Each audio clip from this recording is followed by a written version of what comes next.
This story was sent to me by one of my subscribers, Emily, and I wanted to share it on the channel. In August of 2020, I moved in with my aunt and uncle in an insanely small rural town in California.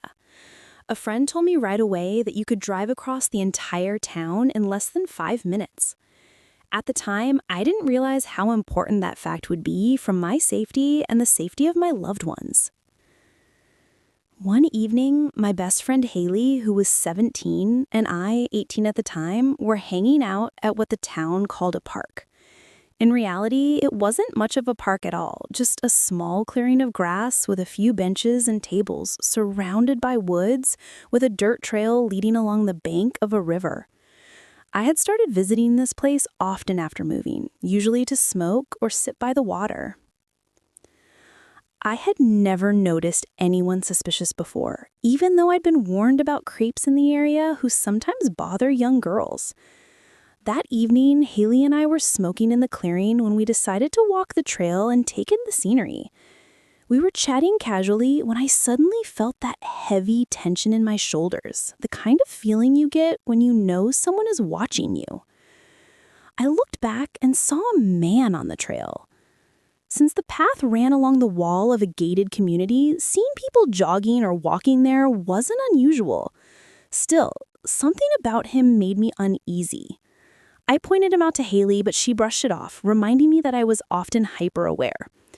We kept walking, but I couldn't shake the feeling. I kept checking behind us. The man was dark-haired, middle-aged, and walking about 50 feet behind. Soon he began speeding up, his walk turning into a brisk stride. I turned around and walked backwards for a moment, making it clear I knew he was there. He veered to the side of the trail like he was heading down to the river, and for a moment I felt stupid for overreacting. But when I glanced back again, my stomach dropped. The man had suddenly burst into a full sprint, charging straight at us. I yanked Haley's sleeve with one hand while pulling my pocket knife out with the other. We bolted down the trail, our footsteps pounding the dirt as his grew louder behind us. The path back to the clearing was blocked by him, and I had no idea where the trail ahead even led. I had never gone that far before. As we ran, I pulled out my phone and called my uncle, shouting that we were being chased down the trail. I couldn't give him an exact location because I barely knew it myself. He told me to stay on the line and make as much noise as possible so he could find us. I let out the loudest, shrillest scream I could. Finally, we reached the end of the trail where an old metal fence and an abandoned-looking shed stood beside the wall of the gated community. With nowhere else to go, I shoved Haley toward the wall, helping her climb by boosting her feet against a tree. I threw my knife and phone over the wall before scrambling up myself. I don't even remember how I managed it, but somehow I got over and landed face first on the grass inside the community. Right there, a man walking his dog froze in shock at the sight of two panicked teenagers scrambling over the wall. Luckily, he didn't question us much. He could see something was wrong. Haley explained frantically what happened while I got back on the phone with my uncle, telling him where we were. Within moments, we heard my uncle shouting furiously at the man still on the trail, warning that he had a firearm and wasn't afraid to use it. The dog walker quickly led us to a small access gate, unlocking it so we could meet my uncle on the other side. My uncle rushed us to his car, weapon drawn and ready, but the man chasing us was gone. We never saw him again. I never went back to that park after that night, and for the rest of the time I lived in that town, I couldn't shake the constant paranoia of being followed. To this day, we have no idea who that man was or what he wanted. Thank you to Emily for sending this terrifying story. If you have a story, send it in and it might be featured next. This story was sent to me by one of my subscribers, Rachel, and I wanted to share it on the channel. I'm a 32-year-old woman, and I was hired to be a manager at the gym where I worked. To be honest, it was a boring job. I wasn't hired for fitness knowledge. I had never even set foot in a gym before working there. I was hired for my office and managerial skills. Genetically, I've always been skinny, so I never thought much about exercise. By the time this story happened, I had already worked there for a few years and was considering quitting. Every day felt like my life was draining away. What made it worse was how often fights broke out. People actually expected me, 5 foot tall, 90 pounds, to break up fights between grown men pushing 300 pounds. Realistically, what was I supposed to do? Occasionally, it would just be teenage girls slapping and pulling hair, and all I had to do was threaten to call the police. But when it came to men brawling, there was nothing I could do. One Saturday night, though, something happened that I will never forget. It was about 9:30 p.m., and I was in my office finishing paperwork while watching the security cameras. That's when I noticed a woman walk in. It was strange. Closing time was only 30 minutes away. Still, sometimes people squeezed in a short workout after work, so I didn't think too much of it. She was wearing what looked like white scrubs, like she had just gotten off a nursing shift. She had no bag, no change of clothes, and just started working out in that outfit. At first, I thought maybe she was just in a rush. But the more I watched her, the stranger she seemed. She used the machines in bizarre ways, like pressing one leg on the leg press with no weights attached. Every rep, she would cackle loudly, not like a normal laugh, but a wild, manic one. Then she'd look around and talk to people who weren't there. One of my employees ran into my office shaken, telling me I needed to intervene. She had tried to warn the woman about using the equipment incorrectly, but the woman had only glared at her before turning to speak to some invisible person behind her. My employee was too freaked out to go back, so it fell on me.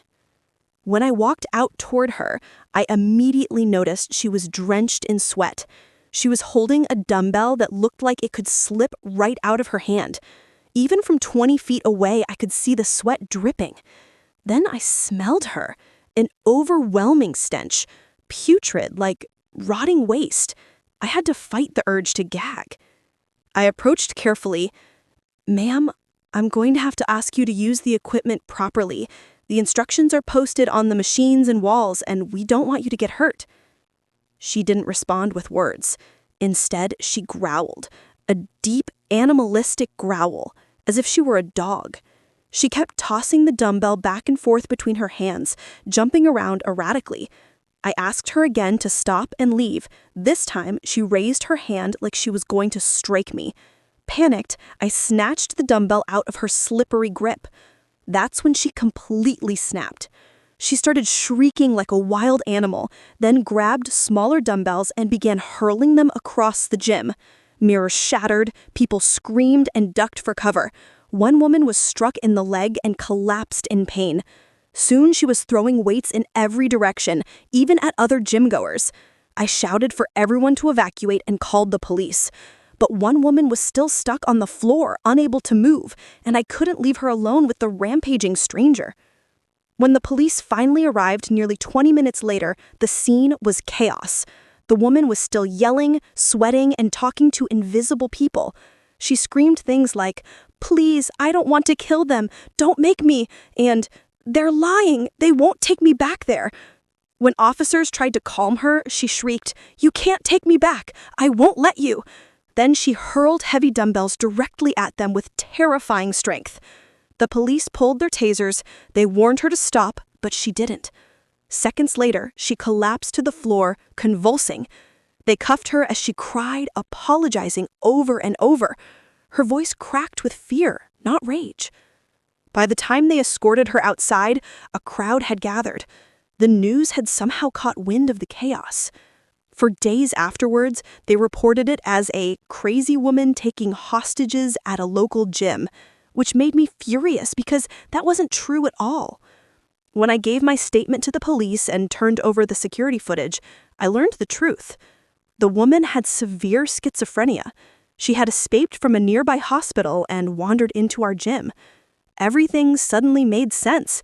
The voices she argued with, her paranoia, her terror of being taken back.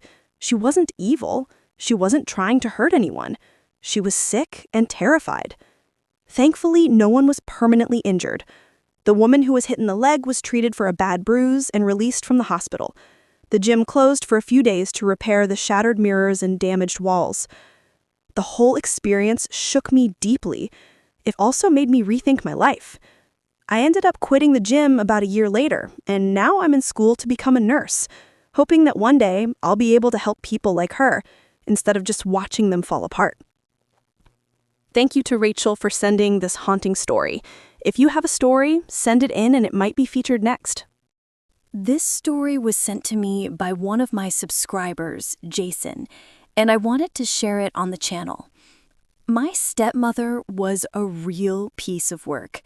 To this day, just the thought of her name makes me furious. For that reason, I'll only be referring to her as my stepmother.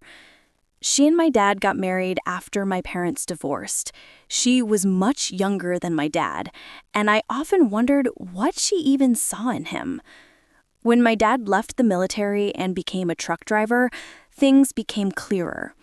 We moved from the military base to a big but run-down house in rural Ohio. The house was a good 45-minute drive from town, perched on top of a small hill with nothing nearby except trees, hills, and a trailer at the bottom of the driveway. My dad had always wanted to live in the country, so he dragged us kids along for the ride. My stepmother never worked. Even though my dad didn't earn enough to keep us above the poverty line, she spent her days lounging around while forcing us kids to do everything. Worse, she was constantly cheating on my dad while he was out on the road.